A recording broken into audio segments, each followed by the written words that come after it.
Hi everyone, it's Bretta from runforefoot.com, and today I want to talk to you about why barefoot running feels uncomfortable at first for some, but not all.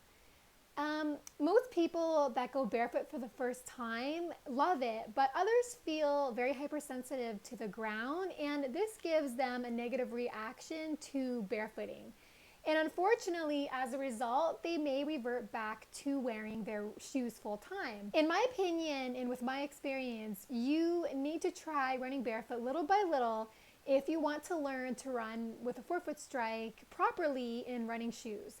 And I talk lots about this on my blog, which I'll link below. So let's get back to talking about why some runners take a little bit longer adjusting to barefoot running and walking. And I feel there are two reasons for this. The first one is obvious in that running shoes cause sensory processing disorder in the feet. Your feet are high sensory in function. That's why they have lots of nerves that line the sole of the foot.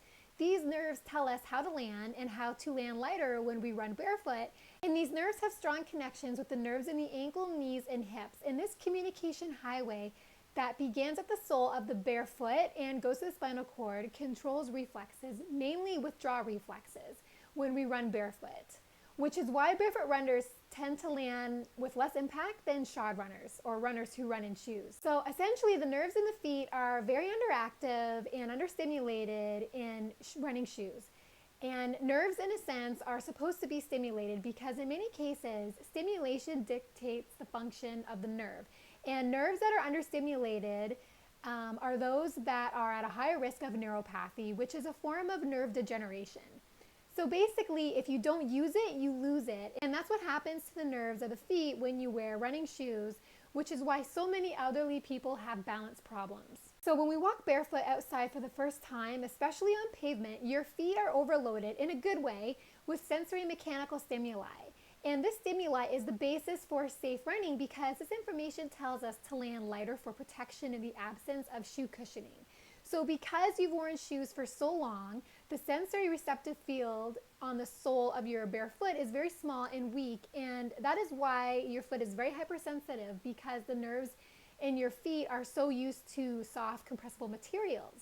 Your feet are going to experience a period of hypersensitization, which makes going barefoot feel a tad overwhelming and sometimes a little uncomfortable for some. But the great thing is the feet are highly adaptable, which is why this hypersensitization period will soon diminish the more you go barefoot. And it could take as little as a few days for when the ground on your bare feet starts to feel very comfortable. But what is this process that allows the ground to feel comfortable the more you go barefoot? Firstly, let me define sensitization of a nerve. When the nerves of the feet are hypersensitive to going barefoot for the first time, this means that the nerves in the feet are responding more intensely than normal to the stimuli of the ground. This response will change in response to going barefoot more and more when the nerves of the feet become more relaxed, because they will eventually adjust and learn to recognize the feel of the ground and grass. So the stimulus becomes familiar to the barefoot, which will gradually allow the ground on your barefoot to feel more comfortable and pleasant.